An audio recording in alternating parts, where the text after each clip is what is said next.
Everyone, welcome to today's analysis of the Hindu.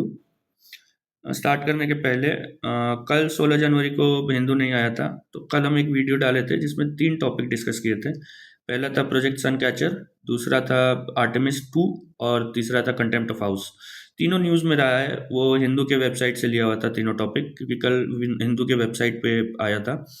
तो वो आप देख सकते हैं, और मेरे को आज लगा था कि आज आएगा वो सब टॉपिक, लेकिन नहीं है आज के न्यूज़पेपर में। तो आप वो देख सकते हैं और वेट करते हो सकता है आगे आ जाए वो। स्टार्टअप इंडिया का 10 साल हो गया है, तो मोदी जी बोले हैं कि startup India has been revolution. ठीक है। Supreme court rejects justice Verma's challenge to formation of house inquiry committee. अब भी इन पे केस चल रहा है, वो रिमूवल का, मतलब रिमूवल का वो प्रोसेस चल रहा था, तो ये सुप्रीम कोर्ट गए थे। तो ये बोल रहे हैं कि वो जो कमेटी बनता है, हम लोग 2-3 बार डिस्कस कर चुके हैं, जजेस इंक्वायरी एक्ट, तो उसमें जो कमेटी बनना था उस पर इनको ऐतराज़ है। तो सुप्रीम कोर्ट बोल रहा है नहीं भाई, ठीक है। अब देखिए, कोई भी मतलब यूजुअली क्या होता है कि हर स्कीम का 10 साल हुआ, 15 साल हुआ, तो उसको एनिवर्सरी मतलब कि इम्पोर्टेंट हो गया। मेरे को ऐसा नहीं लगता कि जस्ट बिकॉज कि किसी चीज़ का 10 साल हुआ है तो वो इम्पोर्टेंट हो गया। ठीक है, अब पूछने को तो यूपीएससी पूछ ही सकता है। अब ऐसे में तो ढेर सारे स्कीम्स होंगे जिसका 10 साल होगा, तो सबको पढ़ने थोड़ी बैठ जाएंगे। जो मोर रेलिवेंट है उसको करना है पहले, तब फिर ये सब पे जाएंगे कि हाँ 10 साल हो गया। आज का जो मेन टॉपिक मेरे को लगा वो ये है कि Telangana speaker dismisses pleas by BRS seeking disqualification of 2 MLAs। ये इसको देखते हैं हम लोग। उसके पहले ये भाजपा जीत गया उस सिविक पोल में। Union government sets formally goal to formally recognise 1 lakh tribal healers as partners in health services. अब इनको वो जो ट्रेडिशनल नॉलेज जो रखते हैं ना, उनके लिए है ये। फिर ये ईडी रजिस्टर्स अल फलाह, ये जो दिल्ली में रेड फोर्ट वाला ब्लास्ट, उसका ये रिलेटेड ये वाले पे आते हैं। ये बेसिकली क्या है कि कुछ ये एमएलए जो है, ये बीआरएस को छोड़ करके कांग्रेस में चले गए हैं। ये भारत राष्ट्र समिति को छोड़ करके चले गए हैं कांग्रेस में। अब उनको डिस्क्वालिफिकेशन से मतलब उनको डिस्क्वालीफाई नहीं किया गया। तो ये मैटर क्या है, 10th शेड्यूल का मुद्दा है। आई होप कि आप लोगों को ये पता हो। तो 10th शेड्यूल क्या है, तो देखिए आर्टिकल 102 और आर्टिकल 191 दोनों का सेक्शन 2 वो लिखता है कि a person shall be disqualified for being a member of either house of parliament if he show disqualified under the 10th schedule. और ये लिखता है लेजिस्लेटिव असेंबली और legislative council of state if he show disqualified under the 10th schedule. तो ये क्या बोल रहा है कि पार्लियामेंट कोई लॉ बनाएगा, और सॉरी पार्लियामेंट के मेंबर और स्टेट लेजिस्लेचर और काउंसिल के मेंबर, अगर वो 10th शेड्यूल के अंदर वो डिस्क्वालीफाइड है तो वो मेंबर नहीं रहेंगे। तो ये जो प्रोविजन है 10th शेड्यूल का, ये 52nd कॉन्स्टिट्यूशनल अमेंडमेंट 1985 के थ्रू आया है, और इसको बोलते हैं एंटी डिफेक्शन लॉ। और ये कब लागू होता है, तो अगर एक मेंबर वॉलेंटरीली गिव्स, ये देखिए अगर उसको फोर्स किया जाता है तो ऑब्वियसली वो स्पीकर मान्य नहीं होता है। अगर voluntarily gives up the membership of the political party on whose ticket he और she is elected to the house. अब वॉलेंटरीली गिव्स मतलब उनको एक्सपेल किया जाएगा तो फिर उनका नहीं जाएगा। तो इसलिए आप देखोगे कि कोई अगर एमएलए थोड़ा कभी कभी उनका वो हो जाता है ना पार्टी से, तो वो अपना बोलने लगते हैं जो मन होता है, तो उनको निकालते नहीं है, क्योंकि वो निकाल भी देगा तो उससे कुछ होगा नहीं। तो ये हो गया कि अगर वॉलेंटरीली अपना मेंबरशिप दे दे। दूसरा, अगर वो ऐसा वोट दे दे या एब्सटेन कर जाए वोट देने से, जो उनको पार्टी बोले कि भाई ऐसा वोट देना है, और वो जाकर के कुछ और ही वोट दे दे, तो भाई उस पर डिस्क्वालिफिकेशन होगा। इसमें एक कैविएट है कि अगर वो जो एक्ट है वोट देने का या वोट ना देने का, अगर वो 15 दिन में कंडोन हो जाए, मतलब माफ़ी मिल जाए उसको, तो फिर वो डिस्क्वालिफिकेशन नहीं होता है। तीसरा है कि any independently elected member joins any political party. तो कोई भी इंडिपेंडेंटली इलेक्टेड मेंबर अगर पॉलिटिकल पार्टी कभी भी ज्वाइन करेगा, 5 साल में कभी भी ज्वाइन करेगा।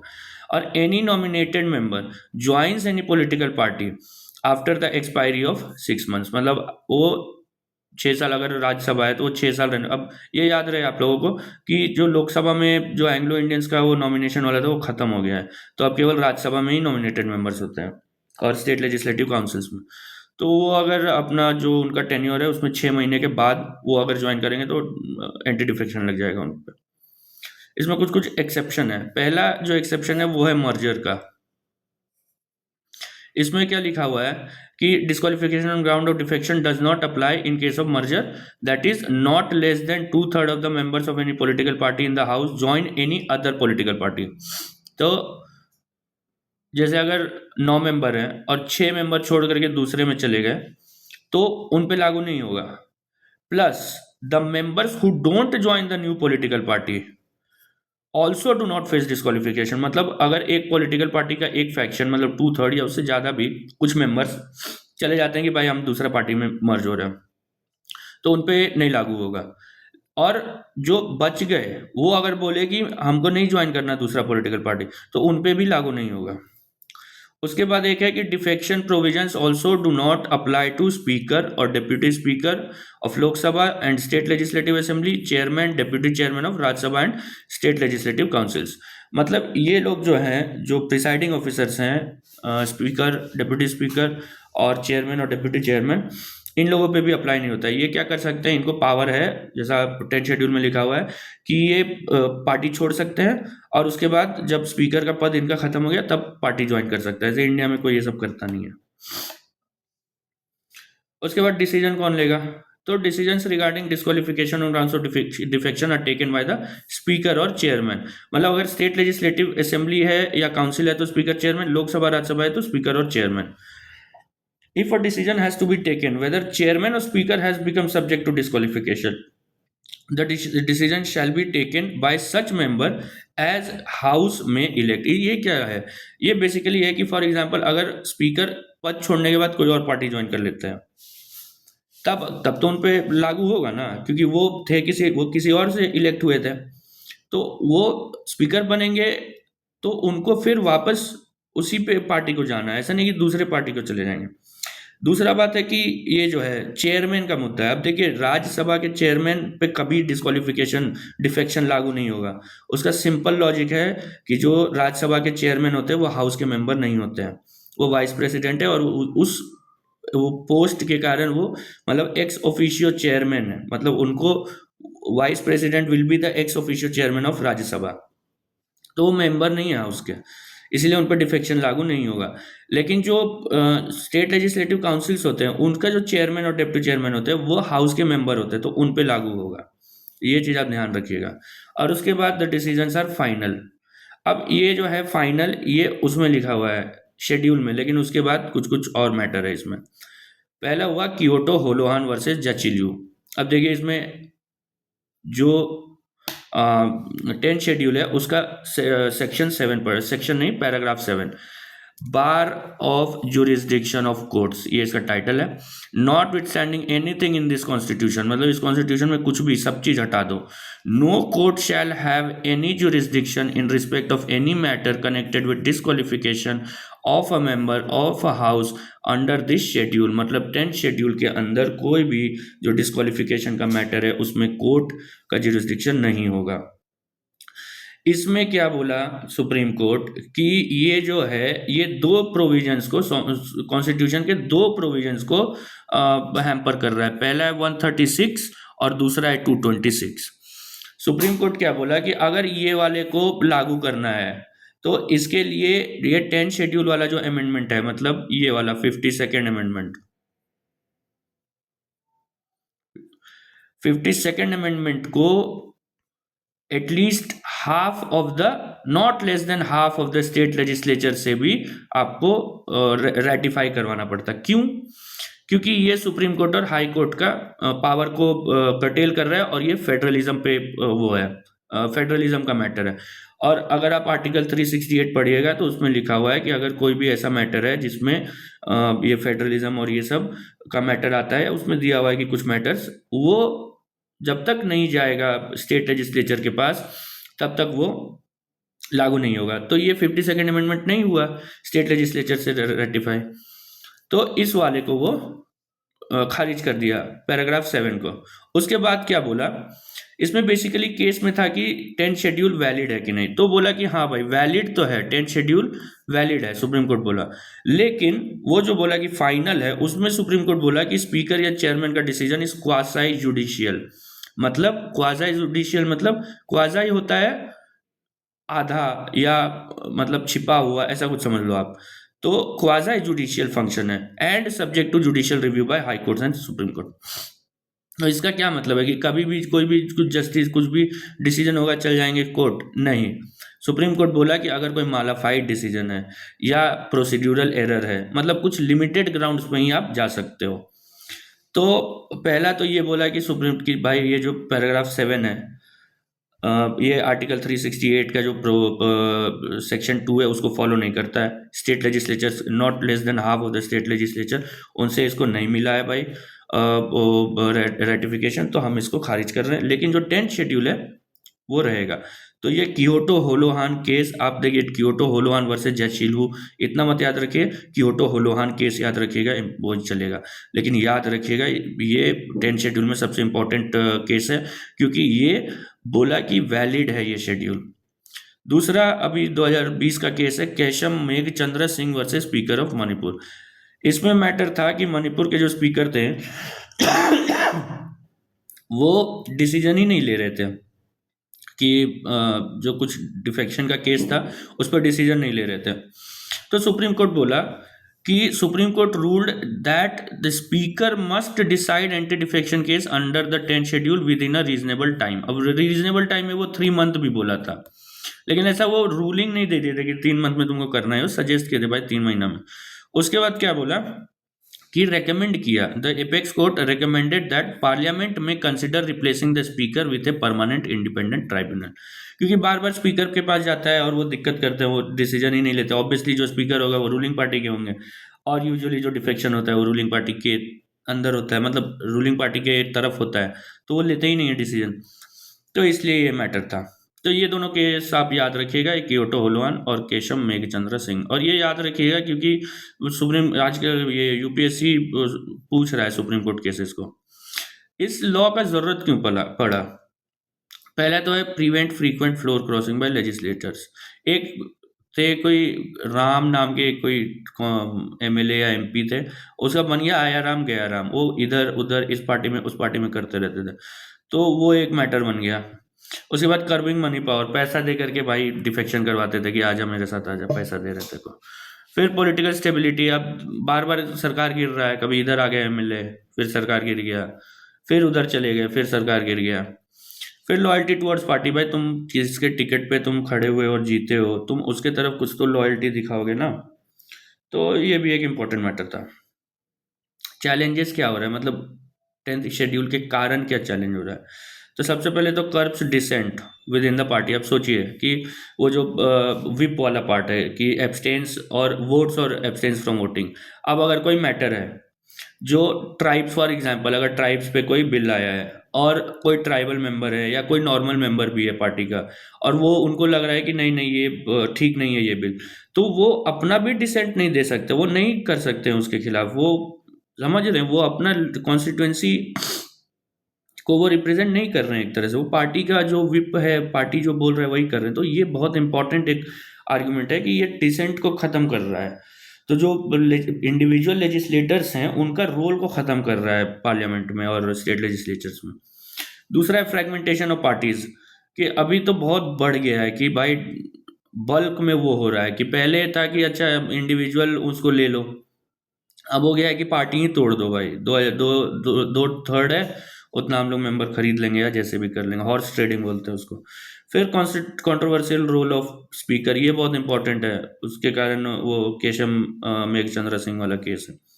तो ये सब चैलेंजेस। अब इसमें रिफॉर्म क्या हो, तो एक तो सेकंड एआर से क्या बोला, और फिर सुप्रीम कोर्ट भी रेकमेंड किया कि डिसाइडिंग अथॉरिटी मतलब स्पीकर या चेयरमैन की जगह प्रेसिडेंट या गवर्नर को बना दो on the advice of election commission. तो कुछ होगा, मतलब ठीक है ये रिकमेंडेशन है, आंसर राइटिंग में काम आएगा, आंसर लिखने में, लेकिन अगर इसका थोड़ा लॉन्ग टर्म देखिए तो ये भी कुछ वो नहीं है। स्पीकर जो कर रहे हैं वो राष्ट्रपति और गवर्नर भी कर सकते हैं, और गवर्नर वो कर रहे हैं स्टेट लेजिस्लेचर्स के बिल के साथ। तो ठीक है, रिकमेंडेशन है, आप आंसर में लिखिएगा। Increasing the threshold for exemption from disqualification to 3/4, 2/3 है अभी, वो अभी 3/4 कर दो, ये भी आप लिखिएगा। लेकिन भाई जो 2 तिहाई खरीद सकता है एमएलए, वो 3/4 क्यों नहीं खरीद सकता? ये इंपॉर्टेंट है कि fixing a time frame for speaker या चेयरमैन, भाई टाइम फ्रेम रखो। तुरंत अभी मेरे को तो लगता है भाई 1 महीने में डिसाइड करके दो तुम। Party whip to apply only in cases where existence of government is in question. अगर नो कॉन्फिडेंस मोशन है, मनी बिल है, जहाँ पे अगर बिल पास नहीं होता है तो सरकार गिर जाएगी, उसमें आप रखिए कि हाँ पार्टी विप काम करेगा।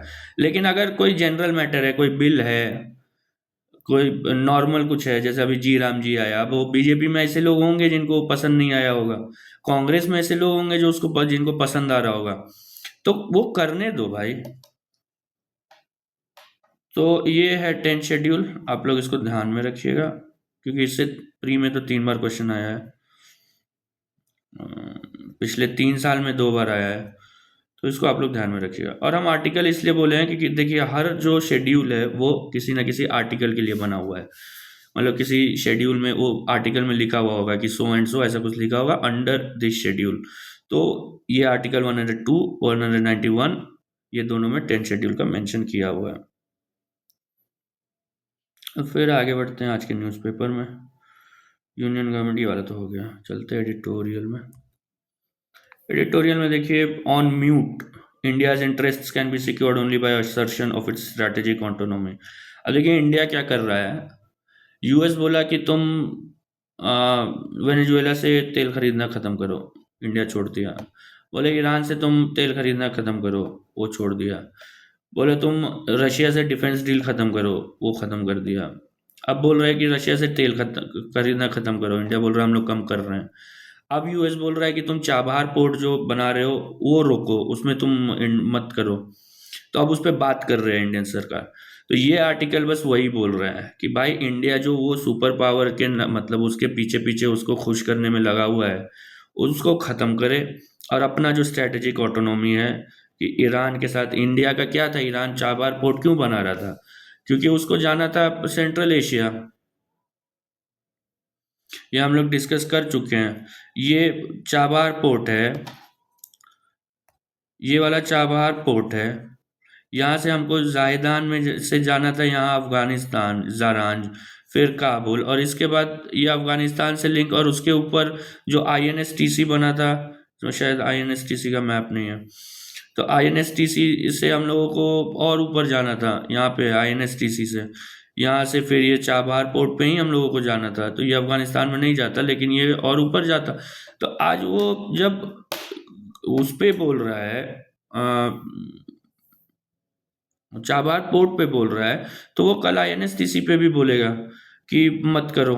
अभी वो बोल रहा है ट्रेड खत्म करो। ऑलरेडी हम लोग एक वीडियो इसमें ही दिया हुआ है कि इसी नोट्स में है, जो ट्रेड वॉल्यूम है वो $17 बिलियन था 2018 में, और अब वो घट के हो गया है $1.6 बिलियन 2025 में। तो ट्रेड तो वैसे ही कुछ नहीं है। तो अब देखिए ईरान हमारे लिए कितना इंपॉर्टेंट पार्टनर था, कि ईरान को भी पाकिस्तान के टेररिज्म से असर पड़ रहा था, उसका बलूच रीजन में, इंडिया को भी टेररिज्म से असर था, और ईरान अफगानिस्तान सेंट्रल एशिया का गेटवे बन सकता था, लेकिन हमने उसको छोड़ दिया, उससे तेल खरीदना छोड़ दिया, और छोड़ ही दिया उसको कि जाओ भाई मरो तुम।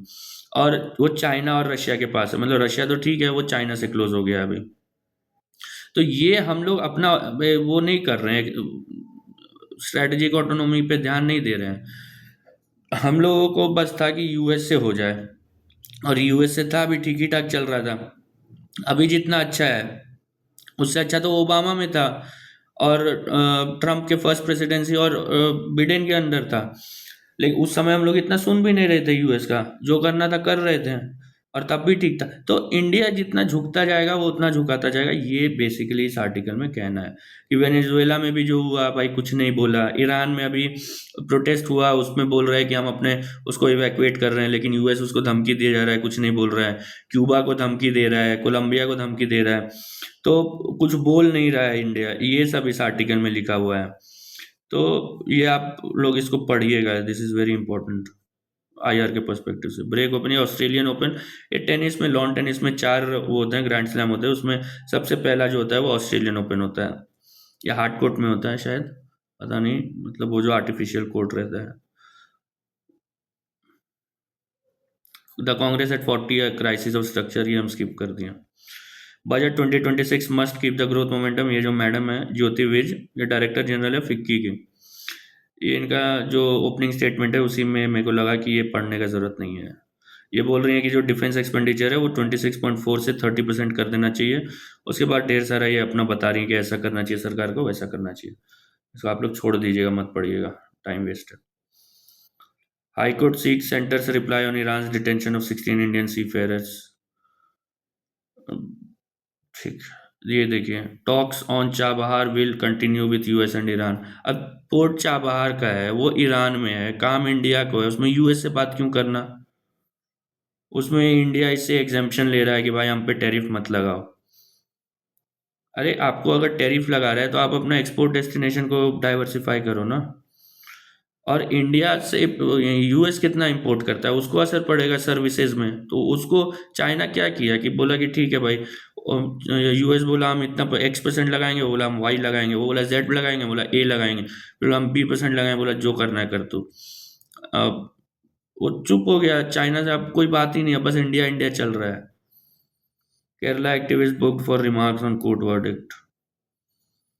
EU leaders to be chief guest. EU से अब हो रहा है कि ईयू ईयू चल रहा है, ईयू भी कुछ नहीं करेगा। उसको वो इंडिया मार्केट है, वो उसके लिए कर रहा है, और उसके बाद फिर कुछ नहीं होगा। मुकुल रॉय, ये भी वही है डिस्क्वालिफिकेशन, ये 10 शेड्यूल के अंदर, तो ये भी आप मतलब उसी टॉपिक में आता है। फिर ये है democratic institution need to be transparent, Om Birla. ये जितने कॉमनवेल्थ नेशंस है ना, उसका जो प्रिसाइडिंग ऑफिसर है उनका मीटिंग हो रहा है, तो उसी में ओम बिरला साहब बोल रहे हैं। महाराष्ट्र में भाजपा जीत गए। Protest held in parts of Bengal over SIR। BJP क्या ही इलेक्शन है, सब शैम है। कांग्रेस का भी शैम है, ऐसा नहीं कि बस भाजपा का, हर पार्टी का ही शैम है।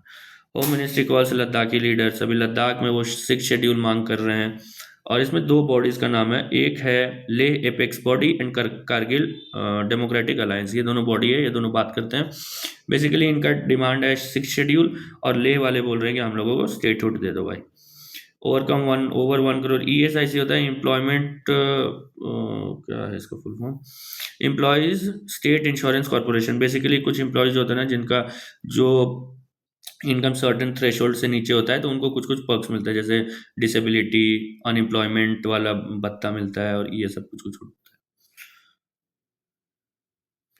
ये एक नया चीज़ आया कि expert panel sets norm for religious site in sanctuaries.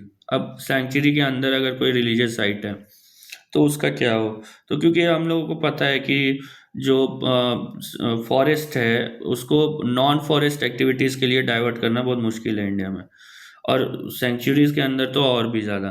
तो उसमें क्या हो, कैसे हो, जो ऑलरेडी एग्जिस्टिंग है, नया तो नहीं बनेगा, जो ऑलरेडी एग्जिस्टिंग है उस पर क्या है। Secretary general of Rajya Sabha administrative rule only says court. अब देखिए क्या है कि ये जो हर जो रोज रोज लोकसभा होता है, राज्यसभा होता है, उनके अलग अलग सेक्रेटरी जनरल होते हैं, जिनका रैंक होता है कैबिनेट सेक्रेटरी के लेवल का। तो इन्होंने क्या किया